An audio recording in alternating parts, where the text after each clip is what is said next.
10,000 लोक रडले, पण हत्ती एकटी गेली. आता मात्र एकच घोषणा उरली आहे, महादेवीला परत आणा. तुम्हाला आठवतं का, तीच महादेवी म्हणजेच माधुरी हत्तीने 36 वर्ष नंदणी गावात राहिलेली, जैन मठात देवतेसारखी पूजली गेलेली. पण एका कोर्टाच्या आदेशावरून तिला गुजरातच्या वनतारा प्रकल्पात पाठवण्यात आलं.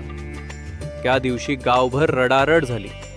लोकांनी रस्ते अडवले, घोषणाबाजी केली, सिम कार्ड पोर्टिंग केलं, पण ती गेलीच. आता मात्र हे प्रकरण थांबायचं नाव घेत नाहीये. कोल्हापूर आणि सांगलीच्या शेकडो गावांनी बंद पाळलाय.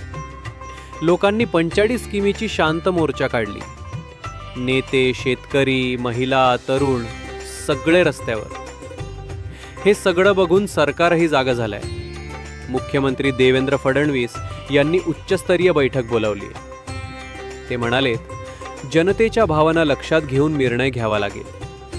इतकंच नाही तर अजित पवार भाषण देत असताना एका युवकाने ओरडलं, दादा, वनतारामधून महादेवीला परत आणा. पवारसाहेबही थांबले आणि लोकांच्या भावना ऐकल्या.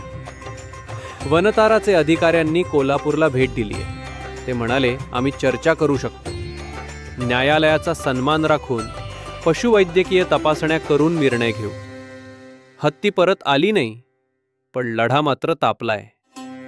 हा फक्त एका प्राण्याचा लढा नाही, हा श्रद्धेचा, भावना आणि न्यायाचा लढा आहे. ज्यांनी महादेवीला देवी मानलं त्यांचं हक्काचं मंदिर हिरावून घेणं ही लोकशाहीत योग्य आहे का?